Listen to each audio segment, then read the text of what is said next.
안녕하세요. 경제왕입니다. 이번 시간에는 오늘 이슈가 되고 있는 몇 가지 주제들을 소개드리려고 합니다. 세계 1위 종합 반도체 기업 인텔이 200억 달러를 투자해 반도체 파운드리 사업을 강화한다고 발표했다고 합니다. 인텔은 아시아에 편중된 파운드리 서비스에 대안을 제공하기 위해 미국과 유럽 등에 추가로 공장을 확장 계획입니다. 파운드리 사업은 풍부한 반도체와 막대한 설비 투자가 성공의 필수 조건입니다. 인텔은 CPU, 통신, 설비 반도체, 사물인터넷, 메모리까지 방대한 설비 자산을 수십 년간 축적해왔고 주요 반도체 설비 회사들과 긴밀한 네트워크를 구축하고 있습니다.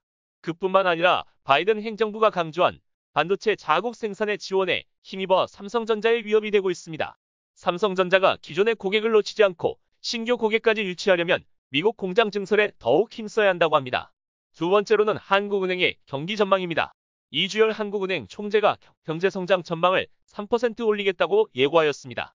백신 보급이 확산되고 글로벌 경기 회복에 대한 기대가 높아지면서 국내 경제도 수출과 설비 투자 증가세가 예상보다 높아질 전망입니다. 또한 추가 경정 예산으로 올해 민간 소비 반등할 것으로 기대해 경기 전망을 상향할 예정입니다. 그러나 조기 금리 인상에 대해서는 아직 실물 경제 활동이 잠재 수준에 미치지 못한다며 현재는 통화, 완화 정책 기조를 조정하는 것은 서두르지 않을 것입니다. 다음으로는 기후변화에 따른 금융위기 인식이 바뀌고 있습니다. 기후변화를 금융시스템 내부가 아닌 외부에서 오는 요인 중 중대한 위험으로 간주하고 기후변화 위험에서 금융시스템을 보호하기 위해 연준에서는 금융안정기후위원회를 설치했습니다. 1년 전 호주의 산불과 가뭄에 이어 이번에는 60년 만에 대홍수로 피해를 입었습니다. 그뿐만 아니라 미국의 사상 초유의 한파 등으로 생산 설비가 멈추었습니다. 이로 인해 글로벌 보험사는 830억 달러 손실을 보았습니다. 녹색 회복 없이는 미래의 사회적 비용이 증가할 것입니다. 한국의 금융위원회 역시 기후변화 대응을 강화하고 있다고 한다.